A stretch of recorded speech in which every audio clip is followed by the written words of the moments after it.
Welcome to Healthcare Matters, bringing you the latest insights and innovations shaping the future of healthcare. This episode is powered by Medlab Middle East 2025 in partnership with Sebia. I'm your host, Peter Birch, and today we're delving into the world of autoimmune diagnostics and innovation, focusing on anti-MCV as a marker for rheumatoid arthritis. Joining me today are two leading experts, Dr. Oliver Sendscheid, Autoimmunity Business Area Director at Sebia, whose career spans significant contributions to the development and global adoption of innovative diagnostics, and Professor Eugen Feist, Medical Director of the Helios Clinic in Germany and one of Germany's foremost rheumatologists, recognised for his pivotal role in the discovery of anti-MCV. Together today, we're going to discuss how diagnostics are transforming rheumatoid arthritis care, the challenges of bringing lab innovations to the bedside, and what the future holds for autoimmune disease management. Hello, Dr. Sendscheid and Professor Feist. Wonderful, good day. Hello to everybody. Good to see you. I feel like we've spanned the globe to be able to bring this conversation together. So I appreciate you finding it a time that's mutually inconvenient for everyone. So thank you for that. It's great to be able to have you on the podcast today. I'd love to get, you've both got really fascinating backgrounds, and I'd love to dive into both of those to set the scene a little bit more. So perhaps Oliver, Dr. Sendscheid, how's your career in autoimmune diagnostics evolved, and what's brought you into Sebia? Yeah. I think I'm really a child of the autoimmunity IVD space. I joined the global leader in autoimmunity right after my PhD in the biomedical research field.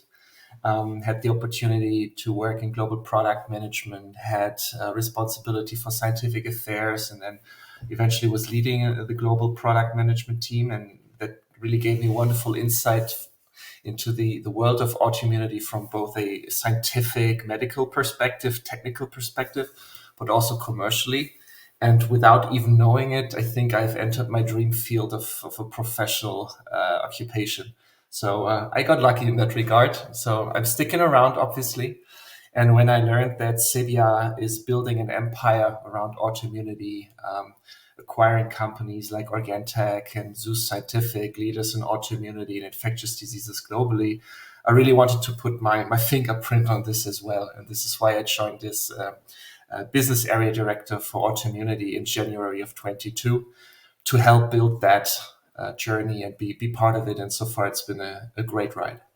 Can't wait to dive into that some more. You mentioned you're lucky to be in the field. We're lucky to have you in this conversation today to learn more about it. So I'll come back to you in a second. But Professor Feist, what's led you to specialize in rheumatology, and how does that shape your work today? Well, it started all during my medical study. I was quite interested in scientific work in the lab, but also in clinical work. So I could not really decide what to do. And then I got the opportunity to start my medical thesis work in rheumatology. And it was really exciting to do this clinical immunology topic on epitope mapping of a very known autoantigen, which is Rho52. And so I became involved in the scientific field of autoimmunity, and later on also, of course, continued my clinical education at the Charité in Berlin in the field of rheumatology.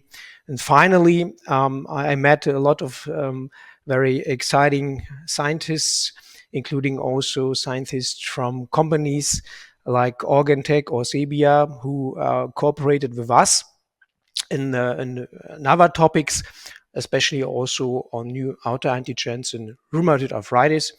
And so this work now continues for more than a decade. And about 5 years ago, I moved from the Charité in Berlin to my clinic, which is a specialized clinic for rheumatic diseases in Saxony-Anhalt in Germany, where I have also the opportunity to work in the clinic as well as in the lab. And the lab for autoimmune diagnostics is really close to my office. It's only 2 doors away. So it is an exciting field to work as a medical doctor with an interest in laboratory work and also scientific work.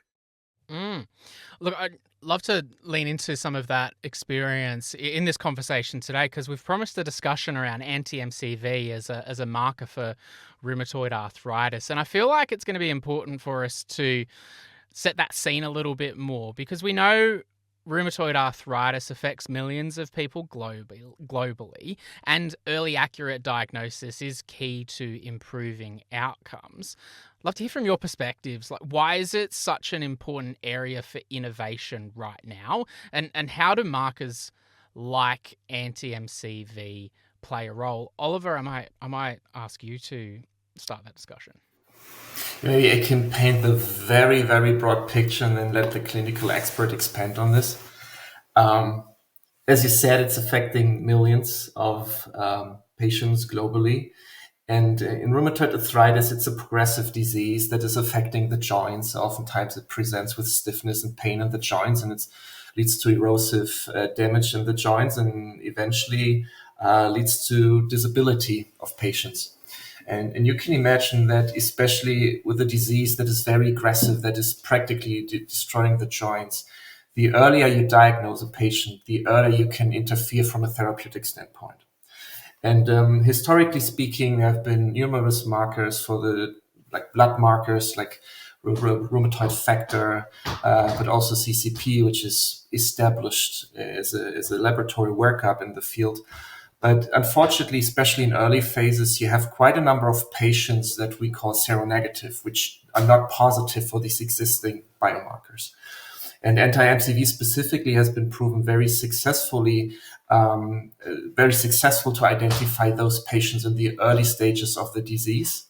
And this can obviously help protect patients from erosion, bring patients to earlier therapeutic intervention, and thereby dramatically increasing the quality of life, but also the burden on the health system and overall society by intervening very early in the process. But I think from a patient standpoint, Eugen is significantly more qualified to share his experience and how it has shaped his interaction with patients and therapy. Yeah, please. I'd love that clinical perspective. Yeah, thank you, Oliver, for this nice introduction overview of rheumatoid arthritis. It is indeed a very frequent disease. The prevalence has even increased within the past years in Germany. It used to affect less than 1% of the population, but now we count that it affects 1.3 to 1.4% of the population. One reason for it is that our patients get older. So because there are therapies that we can use, give them again a normal life expectancy. But there are maybe also other reasons why the prevalence of this systemic autoimmune disease has increased within the past years. And this is something that we have really to understand, the real nature of rheumatoid arthritis as a systemic autoimmune disease. So it's not a disease which solely affects the joints. It is a systemic disease affecting the entire organism, all organs within the organism, especially also the blood vessels, giving also the risk for cardiovascular diseases, and it involves very much the immune system. It activates the immune system, which then shows autoreactivity. And this overactivated immune system gives us also the risk for malignancies, which are also more prevalent in this kind of rheumatic diseases than in the general population. So it is a very frequent, a dangerous disease. It does destroy the joints, but it also affects the internal organs, and it reduces life expectancy as well as quality of life in our patients. So Oliver has mentioned it before. It's very important to make the diagnosis early on. It is best to make the diagnosis within the window of opportunity, which is about 3 months open, and to start treatment immediately with so-named disease-modifying anti-rheumatic drugs. And here in this regard, for making the diagnosis early, specific biomarkers like anti-MCV antibodies are very helpful to identify the patients very early on, to start the treatment even before the disease as such is really established. Thank you. That gives some really good context into the importance of that early diagnosis, as you say, and some opportunities that I guess clinical research has opened up. And we know in healthcare we're quite traditional generally in what we do. So any new innovation that's brought in, it takes its time. Oliver, taking a diagnostic tool that works great in a lab, or the research stacks up and looks right, but actually taking it into clinical practice is a whole nother story. It's no small feat. I'd love to hear from you, Oliver, on how Sebia works to ensure innovations like anti-MCV testing are not just developed, but they're also effectively adopted in clinical practice. Yeah, this is an excellent question, but sometimes also a painful one. Because there is no guarantee, there is no universal recipe that you follow and make sure that it's clinically adopted. I've seen many impactful and valuable markers seeing hardly any adoption. I've seen some questionable markers with a broad adoption. But at the end of the day, when I take a look at it from an autoimmunity perspective, there is a couple of points that I can touch on. There is a death valley of biomarkers in autoimmunity too. This is 100% true. Marvin Fritzler always comes up with an example of 200 biomarkers in SLE. That is lupus. That is another autoimmune disease, of which maybe 10% are clinically used, maybe 5% are widely used. So it is about also picking the right target. And I think MCV is a beautiful example because there is a clinical need, and that clinical need is early detection of the disease. And as I said, maybe around about 30% of patients can be negative for existing markers. So we had a clinical need, which is somewhat of a pull from a clinician standpoint that helps picking the right target. But then at the end of the day, you need to make sure that the need of the clinicians is properly covered by your claims of the product. So as I'm speaking as a representative of the company Sebia here, I can mainly talk about the claim of supporting the diagnostic use to diagnose patients with rheumatoid arthritis. So you need to make sure you build the right regulatory framework around it, have the proper clearances in place in the geographies that you want to enter. I hope that long term we can also branch into precision medicine, have more monitoring and prognosis claims, but that's something for the entire industry to invest more in. But generally speaking, picking the right target, understanding that there is a push-pull relationship from academia and diagnostic vendors into the clinician field is obviously a relationship that has to be built. And that relationship hopefully results in clinical evidence, because you can talk as much as you want from a commercial perspective about a new marker. You need to have the clinical evidence, right? And that is usually built around publications, presentations. MCV is a great example. We have managed by ourselves in collaboration with partners, but also independently of that with clinical experts in the world. There is a publication record of more than 100 publications around MCV. So you need to be scientifically active in regard to that. You need to invest in R&D. You need to invest in regulatory efforts, as I said, developing the market and pushing it through a regulatory timeline. These days, you need to make sure that it's convenient for laboratories to run those assays, meaning that you need to have a full host of automation solutions. Anti-MCV, for instance, runs for us on an ELISA platform, on random access machines like an Allegria 2 for medium-sized laboratories. But we work on also the next generation of high-throughput devices, making it accessible to a wide array of different laboratory settings.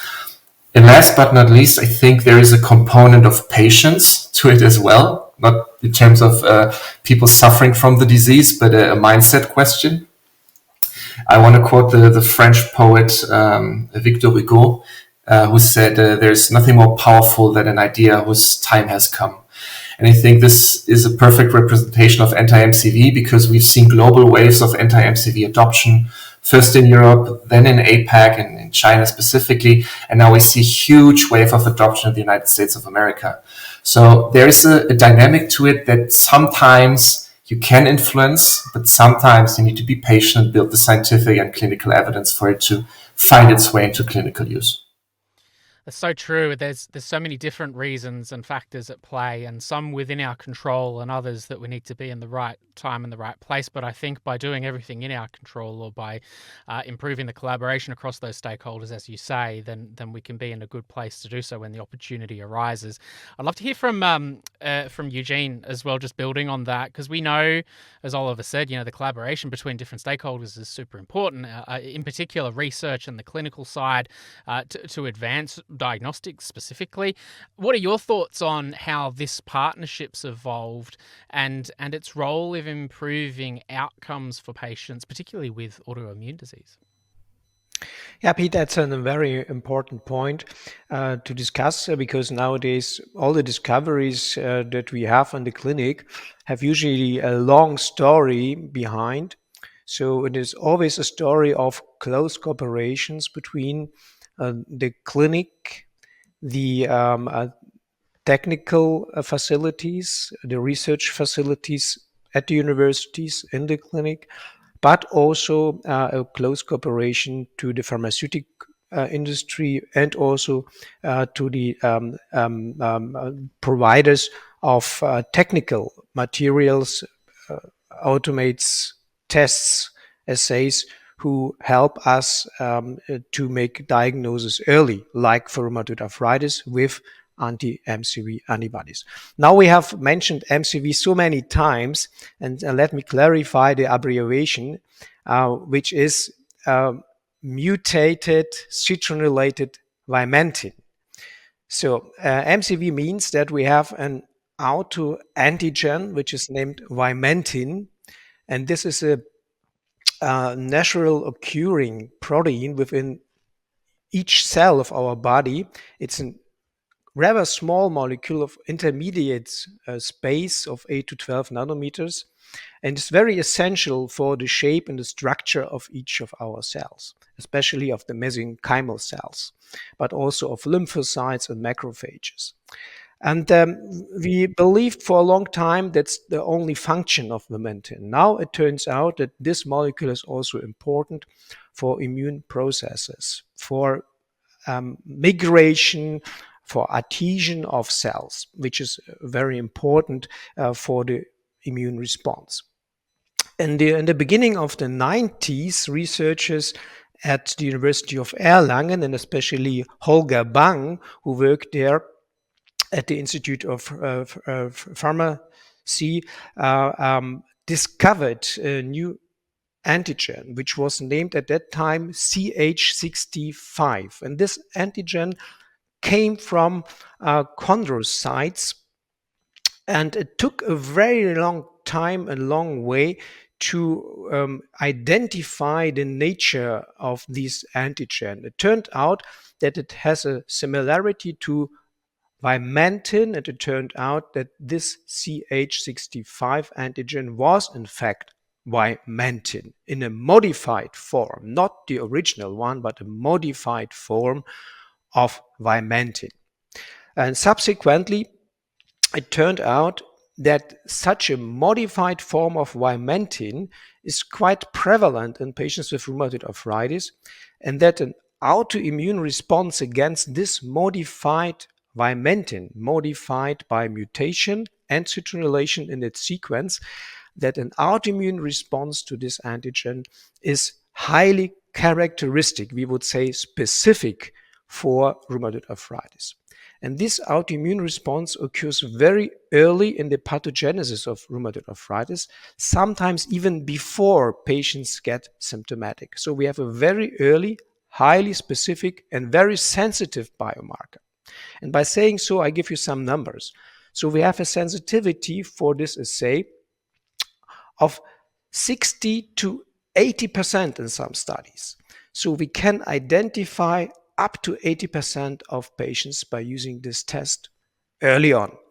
We have a specificity of close to 100%, let's say 98%. So we can exclude all other diseases which may come with joint pain from rheumatoid arthritis by using this test. So it turned out by subsequent studies, and I was happy to contribute to this research work, by validating the marker of anti-MCV antibodies, it turned out that we have a highly specific and very useful sensitive marker for early diagnosis of rheumatoid arthritis. And this was, of course, a work which was only possible in very close cooperation between the clinic with the patients. We tested at that time more than 1,000 samples of patients with rheumatoid arthritis to be sure that it is a valuable marker, a very close cooperation with the companies who provided the test.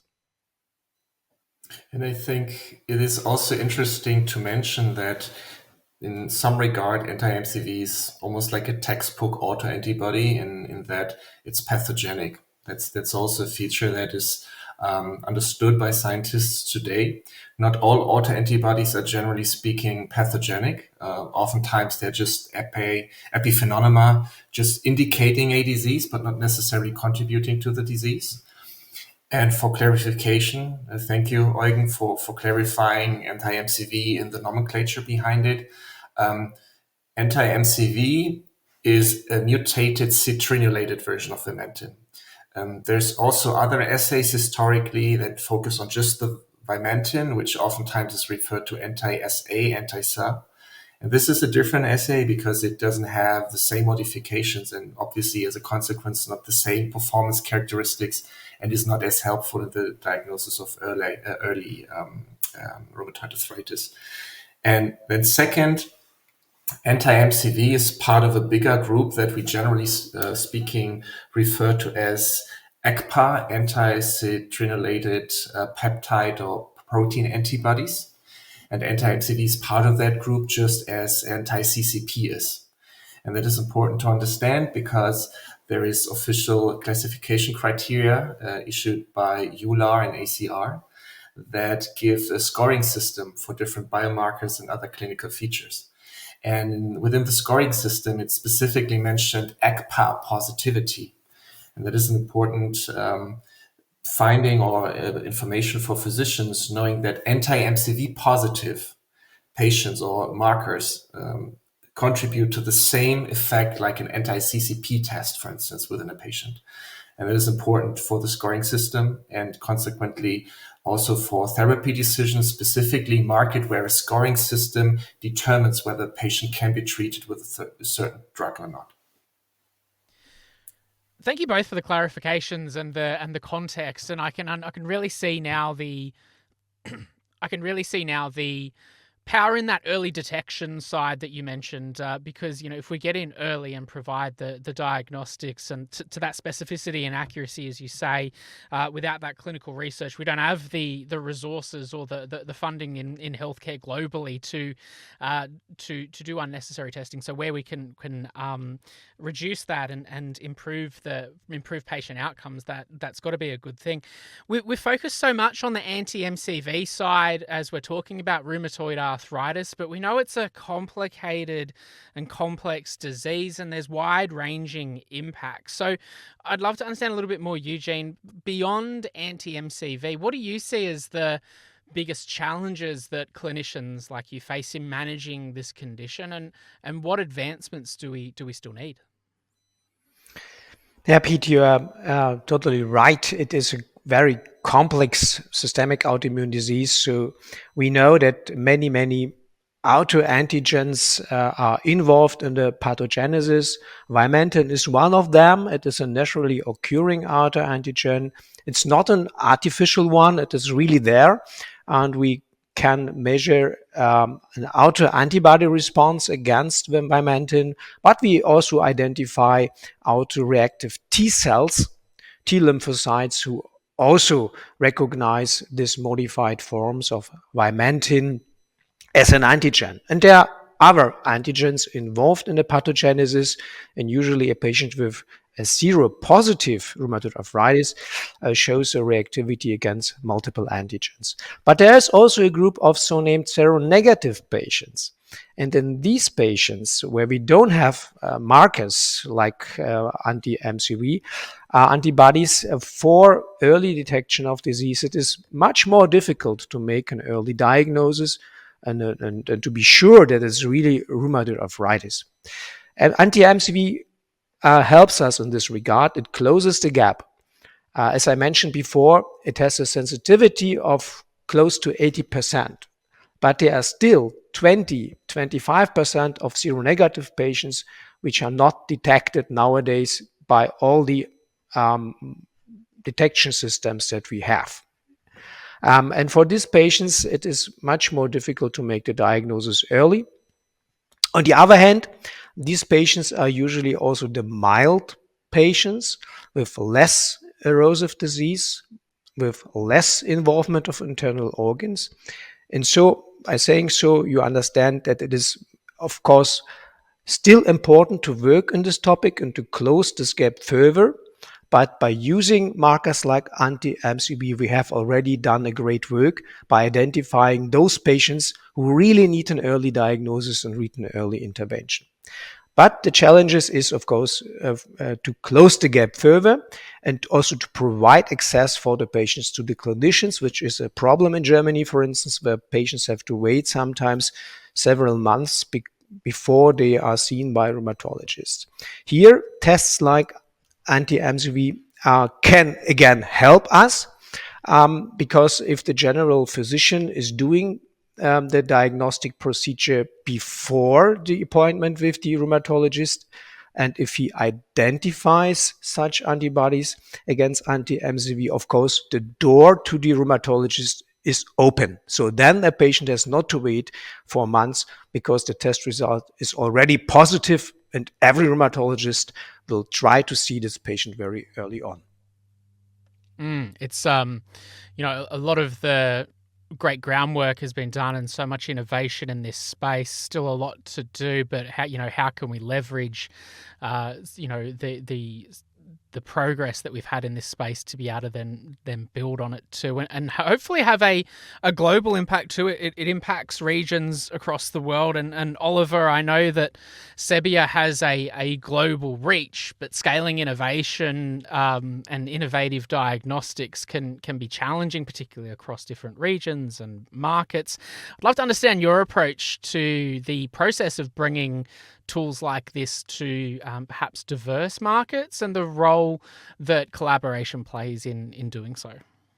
Yeah, that's basically the extension of the original question of how do you bring a marker to the laboratories, generally speaking. But there's geography-specific components to that as well.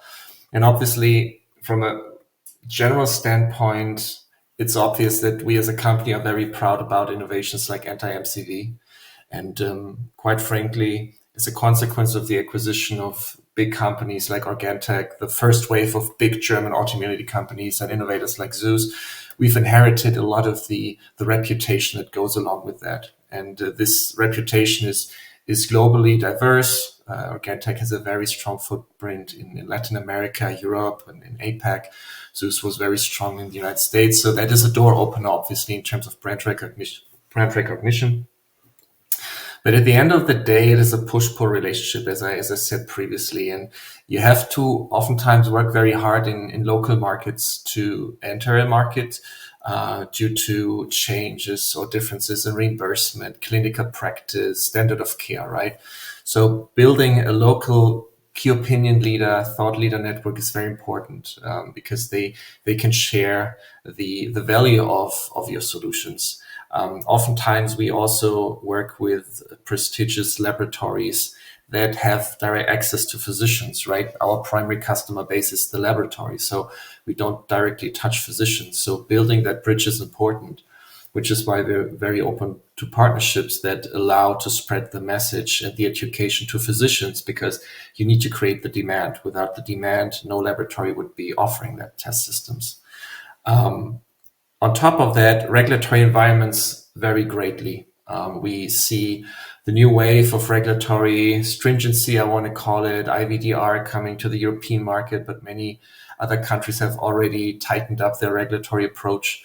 So we need to invest quite a bit to have a global footprint, but we're willing to do so. But we need to have regulatory experts to really enter those markets. The reimbursement aspect is important because reimbursement varies broadly as well. We have some beautiful markets which have for instance, a general ACPA reimbursement. Those are the anti-citrullinated proteins peptide antibodies, which is also the category in which anti-MCV falls. So that would be an easy market entry. But obviously, with more clinical evidence, we can convince those decision makers to include anti-MCV also in their reimbursement. And that obviously helps in geographies to get traction. So you can see that it's a collaborative approach outside the company, but also inside the company with many stakeholders. And quite frankly, I've had the pleasure to see the adoption of many innovative autoimmunity markers. But I will say that specifically anti-MCV, also now with the latest wave of adoption in North America, has been one of the most rewarding one. So it's a multifaceted approach, but you can't do it by yourself. No scientist alone will be able to do it. No marketing department, no scientific affairs manager. It's really a push-pull common effort to push it through. Yeah, it's reassuring to know that, well, if this healthcare problem is faced in one part of the world, then potentially it can have a greater impact globally. But without that local expertise, and you need to collaborate with those partners of all the different stakeholders and understand the regulatory landscape, all those bits that you outlined are going to be super important to really have an impact. Otherwise, unfortunately, they won't see as many patients as they can. So that's some great advice there, looking for people looking to do the same. As we start to close out this conversation, I'd love to hear from both of you about the future of this space. What excites you the most about where diagnostics and treatment, particularly in autoimmune disease, is headed? Like, what should researchers and clinicians and innovators focus on to drive some meaningful progress? Perhaps if we go with you, Eugen, and then Oliver to close out. Yeah, thank you, Pete. That's a very important question, of course. What will the future bring? And again, the MCV story helps us a lot here with respect to rheumatoid arthritis. Oliver mentioned it before. This molecule is not only an excellent diagnostic marker, but it plays also a role in the pathophysiology of rheumatoid arthritis. The modification of vimentin, which makes vimentin an autoantigen, comes from the lifestyle of the patients. So what makes the modification is smoking, for instance, or exposure to other external factors. So by knowing this, our advice to our patients is, of course, not to start with smoking, but also to stop smoking if they are smokers, especially if they are genetically prone to develop rheumatoid arthritis. By saying so, I think the future will bring a development where we will educate our patients better and better with respect to their lifestyle to prevent the onset and outbreak of rheumatoid arthritis by understanding the pathogenesis better and better. Having antibodies like anti-MCV in our hands, we are also able to detect those at risk to develop rheumatoid arthritis and those who have just developed the disease very early. And there are already some exciting clinical studies published who have started a targeted treatment in this population of risk to develop rheumatoid arthritis. One study was published just last year together with researchers from Erlangen. Eugen Feist was the first author of this publication, where the T-cell directed antibody abatacept was used in patients at risk of rheumatoid arthritis as an example. And indeed, this study showed that patients who were seropositive at risk for rheumatoid arthritis really benefited from the treatment. So the onset of rheumatoid arthritis was prolonged or avoided in some of the patients.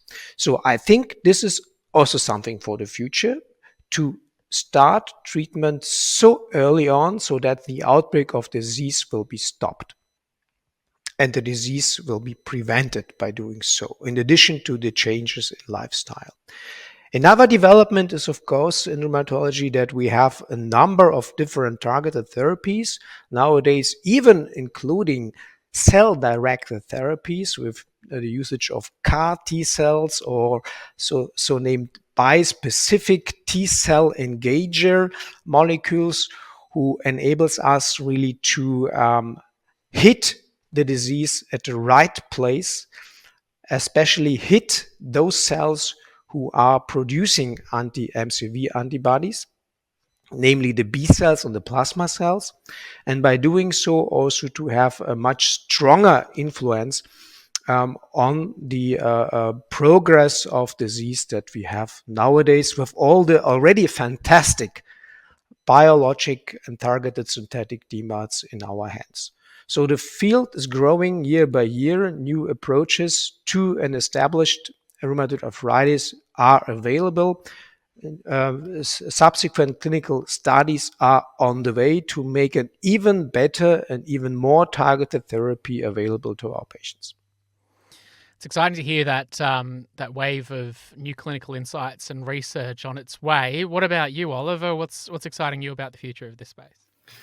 Yeah, listening to Eugen explaining us the future of rheumatoid arthritis, I think it's such a groundbreaking time and development that we are witnessing right here. Because what we basically see is we are at a point now where we are able to prevent or delay rheumatoid arthritis, right? The goal is always to move earlier and earlier in the clinical stages, right? Obviously, in the beginning, you had a disease, you interfered with very crude drugs that are not very specific. Now we have more targeted drugs. We can interfere earlier and earlier. We're talking, quite frankly, to some degree, preclinical stages, obviously, at this point. So this development is insane. It's a positive development for patients.